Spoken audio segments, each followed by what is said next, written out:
السلام عليكم ورحمة الله وبركاته. waxaan rabaa inaan ka hadlo nin wasiir ah oo hadlay oo shalay iyo maantaba la wadwaday ayaan rabaa bal anna inaan wax ka iraahdo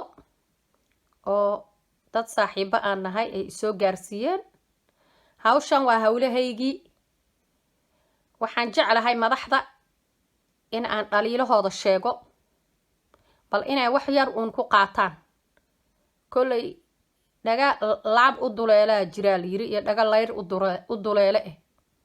madaxda Soomaaliyeed waa dhagahoodu waa dhaga layr u duleela. laabta uma duleelaan. qalbada waxba kama dareemaan. dhagtana ay ka maqlaan taas kale ka hawadu ka sii daysaa. marka nin wasiir ayaa hadlay. wuxuu ku leeyahay 10 aan magacaabay dabcan 10 qof oo cidiisa ah ayuu magacaabay. 10 aan magacaabay ma ahane haddaan heli karo qof iigu sokeeya ayaan xilka siin lahaa buu ku leeyahay. waxaan rabaa buu ku leeyahay dadkii iga daba qaylin jiru ku leeyahay baan rabaa inaan iska fujiyo. waxa waayadan haysta hees dadkii i dhaliili jiray hees aroosyada laga shido. dadkii dhaliili jiray ayaan iska dhicinayaa. hadda wasiirka ciyaalka xaafadaba way heesti aroosyada dhalinyarada yaryar ay ku ciyaari jireen ay dhihi jireen dadkii dhaliili jiraan iska dhicinaya tiyo kale noo keenay. wuxuu ku leeyahay dadkii igu dhaganaa ayaan iska fujinaya. wuxuu ku jiraaba tartan ayuu ku jiraa. laakiin wasiirkan lama yaabayo aniga. waxaanan ula yaabayn waxay tahay waxay Soomaalidu ku mahmaadaa hasha nirigteedii durdurisay maxaa la dhahaa aarankeeda maxaa moodaa miyay ahayd ma garanaa. marka xoolaha mahmaahayooda waa layga badiyaa. waxa weeye ninkii madaxweynaha ahaa hadduuba u bilaabay isagii oo uu taagan yahayba looma joojinayo. cidna looma joojinayo. waxay xuquuq ay leeyihiin muwaadiniin weeye Soomaaliyeed. gabadhaada iyo wiilkaaga buu ku leeyahay iyo xaaskaaga iyo seediga iyo dumaashiga waa famligiisi waxa uu sheegay Xasan Sheekh Maxamuud. wuxuu ku leeyahay qofka madaxda ah waxa weeye xuquuqdiisa waxaad moodaa inay ka joojinayso. waxaa madax ah walaalkii ama qaraabadiisii ayaa ah madax. runtii waxaan leeyahay Xasan Sheekh Maxamuud shame on you. wax aan runtii gaaladu ku dhaqmin gaalka ah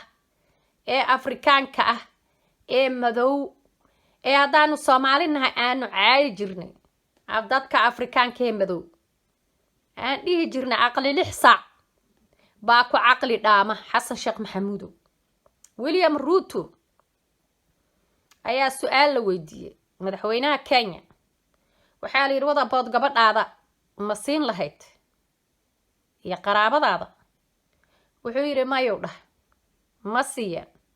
dad kale ayaan fursada siin lahaa. meesha aan ka siinayo gabadhayda. wuxuu yiri kursigan iyo jagadan waan u soo dhididay waan u soo dhibtooday waan ku soo rafaaday waan u soo halgamay. ana halkaan isgaarsiiyay gabadhayda hadday u baahan tahay ha u soo hadadaasho ha u soo halganto ayuu yiri. caqligii caafimaad qaba waka. caqligii wanaagsani itaalinu karoon yahay baleego u fiirsada. waa ka dadkii la dhihi jiray caqli 6 saac lagu caayi jiray Soomaali haddaan nahay dadkii baa ka maskax badan labadaa nin hadda maya isu qalmaan ma meel baa la isu wada dhigi karaa waa maya waa zero iyo qof jira wey xasan sheekh maxamuud caqligiisu waa ciyaal waa zero waa ma xishoode mase riigte ilaahayna kama baqo dadkana kama xishoodo ceebtuna ma karto sheem uyu xasan sheekh maxamuud halka gaalkii uu ka xishooday su-aasha markii la weydiiyey uu si wanaagsan uga jawaabay oo caqli gal ah oo maskax gal ah oo maskax furan ah oo maxaan ku irahdaa responsibility ah uu uga jawaabay waayo responsibilitygiisa inuu qaato qofka waa wax wanaagsan wadan dhan ayaa xukuntaa famligaaga kaliya haddaad ku soo koobto adaaba wadankii xaday xasan sheekh maxamuudow adaaba wadankii ducuuntaye adaaba sidii aboorkii u cunay wadankii waxaad dhaaftay ma lahane even qabriyadii baad qodanaysaa wax aad daysay ma leh oo kaa fakaday marka caruurtaadii ilma adeertaa dimaashiyaasha seediyaasha sodohahaagii dadki ilma adeerta kulli ma ku soo guraysaa kulli qabiilkaaga ma siinaysid kursiyo waxa aad siinayso waa dadkaagii hoose qabiilkaaga waa kugu dhiban yahay waa kugu rafaad qabaan waa kugu dhib qabaan waa iyaga waxaad dhacayso qabriyada aad qodanaysay ninka qabriyadaas sadaqaysta ee waqafka ka dhigay dad buu kuu xigaa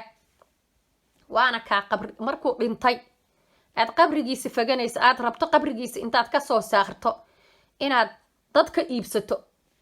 dhulkii iyo jagadii marka waxa weeye runtii ayaan darada Soomaali haysato weeye tani Soomaali goormay heer gaaraysaa goormay Soomaali noolaanaysaa ninkii madaxweynaha looga dhigay cid dooratay ma lahane Soomaaliyu ma doorane waa lay doortuu kuleeyahay adinkaana doorateen no xasan sheekh maxamuud kuma aanu dooran no afar tuuga ah oo ku xaraysan villa mafia ayaa ku dooratay not waxaa ku doortay ajaanib waxaa ku keenay Qatar iyo Imaaraat iyo Balaayo iyo Ethiopian iyo Kenyan baa ku keensaday iyo waxaynan garanayno daah dabadiisa ku jiro iyo reer galbeed si ay wadanka kaaga saxiixdaan ila taamkaasa tahay caqli laguguma oge dadki shalay aan caay jirna dhig jirna caqli 6 saac ayaa ku caqli dhaama oo fikiray caqligooda ka shaqaysiye William Ruto waa nin wax bartay xasan sheekh waxa lagu leeyahay waxbuu bartay waxbarashada Soomaaliya taala ka quusta waa taas oo kale waa nothing way wallahi alcadiim sababtoo ah ku kasta oo la leeyahay waxbuu bartay waaba tuuga ugu weyn waaba daamka ugu weyn waaba midka aan fikiraynba waa kan ugu doqonsan dadka waa kan aan ummadda respect garaynayn waa ninka aan xishoonayn waa ninka aan sariiganayn waa ninka responsibilitygiisa qaadi karin waxbuu bartaa lagu leeyahay waa siyaasi baa lagu leeyahay siyaasi oo xaal qaado siyaasi Soomaaliyeed oo xaal qaado saan hadaaba siyaasiyiin ku tihiin sidaan hadaabad wax ku barateen oo cilmi baa leenahay aad leedihiin Allah idin naxariisto wadankana Allah u naxariisto wadankan waa for sale xasan sheekh maxamuud kama dambayn doono haddaan xasan sheekh maxamuud la iska qaban allahiin alla ma yahay ummadda Soomaaliyeed xasan sheekh maxamuud laga qabto wadankan waxa uu ku hadlayo waad u jeedaan wuxuu ku qudbadaynayo waad u jeedaan waxaas adduunku hadda way dhageysanaya adduunku waa tuulo yar wax walba afka Soomaaliga haddaad geliso af Chinese haddaad geliso fasiraadi baa helaysaa marka xasan sheekh maxamuud wuxuu ku hadlayo waa loo jeedaa wadankaana in laga iibsado mafia u heshiisay wadankan xasan sheekh maxamuudna wadanka ma naxayo wax uu ka naxa ma leh cid u kala jecel yahay ma leh qabiilkiisuusan u turayn cid kaluusan u turayn waa ruuxaas nalagu soo qalladay balaayaa noo keentay maalintii shaydaamaa noo keenay iyo xasad iyo cadow baa noo keenay maalintay noo keenaan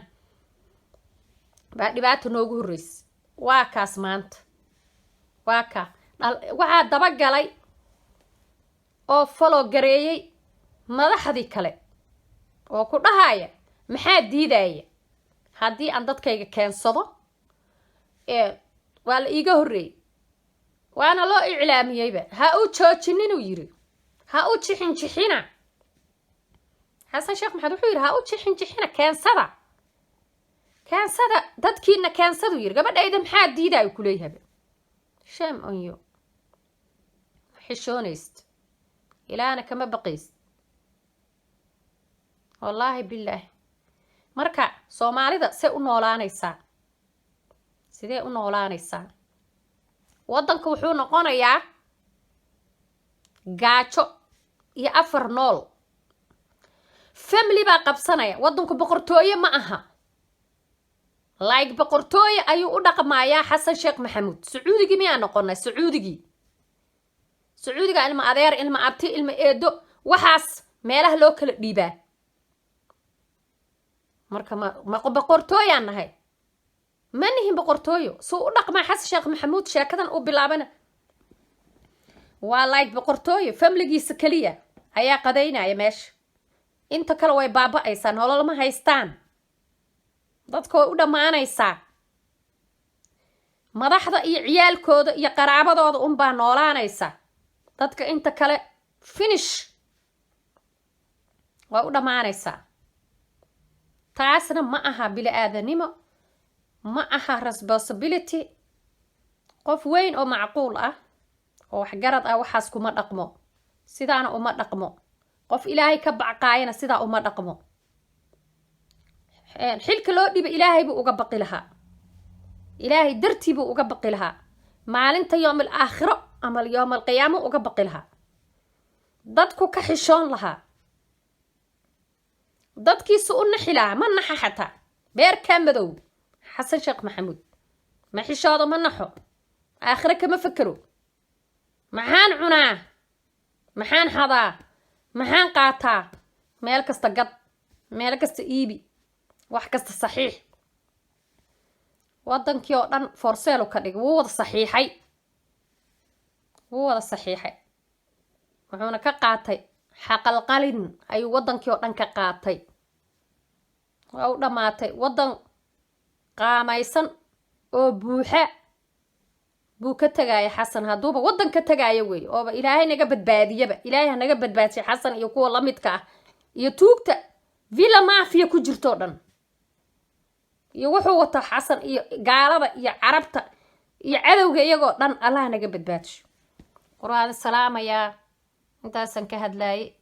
ilaahay khayrkana waafajiyo